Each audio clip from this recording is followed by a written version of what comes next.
Sa Western Conference, meron na lamang 13 to 15 games ang natitira sa mga teams. Biglang nagbago yung landscape ng West sa number 7 hanggang number 10. Sabi ko nga dati, kailangan mag-ingat ng ibang mga teams sa Houston. Sila yung team na kung nanalo sila ng at least 50% sa road games, pasok sila sa top 6.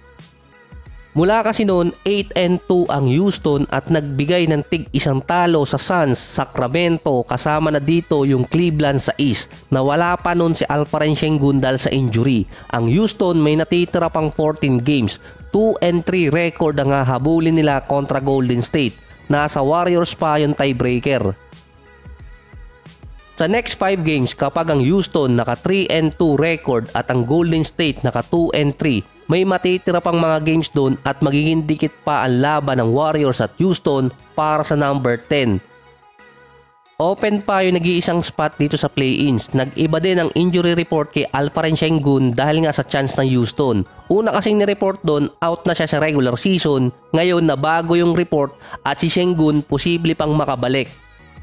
Ito nga ay matapos maidikit pa ng Houston yung spot para dito sa play-ins. Si Sengun na injured noong March 11 at may mahigit isang buwan pa nun para makarecover siya sa injury bago matapos yung regular season. Si Jalen Green naman sa last 6 games na winning streak nila, meron siyang average na 28.6 rebounds, 3 assists, 50% sa field at 44% sa 3-point area. Nakagawa pa siya ng career high na 42 points versus Wizards na mukhang inspirado si Jalen Green. Sa last 6 games pa ni Green, meron siyang at least 4 3-point shot per game.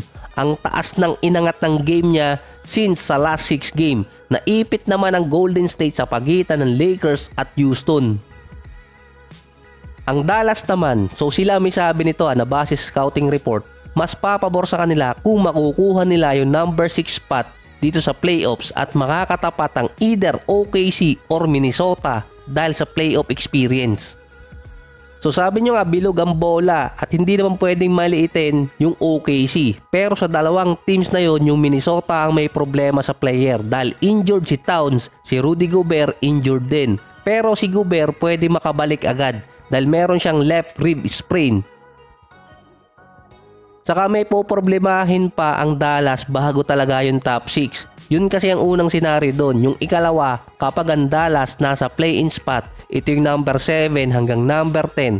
Kailangang iwasan ng Dallas na mapunta sa number 8 dahil pwede silang maipit sa dalawang teams na mayroong playoff experience, ang Suns at Lakers. Sa 10 teams ngayon dito sa West, ang Lakers ang may worst record sa road. Pero ang Lakers din ilang beses nang nakakalusot sa play-ins. Kaya ang Dallas either makakalaban nila si LeBron or kaya itong si Kevin Durant. Posible din makakatapat ni Luka yung anak niyang si Devin Booker. Potentially sa postseason, yung play-ins pa ang maging most watched game dahil pwedeng magtapat ang either Warriors, Lakers, Suns at Dallas. Andun pa yung mga biggest star tulad ni Steph, LeBron, KD, Kyrie at Luka. Ng 2021, ang naging most watched game sa postseason ay yung matchup ng Lakers at Golden State. Play-ins yun. Mas mataas pa yon ang viewership kontra sa playoffs at NBA Finals.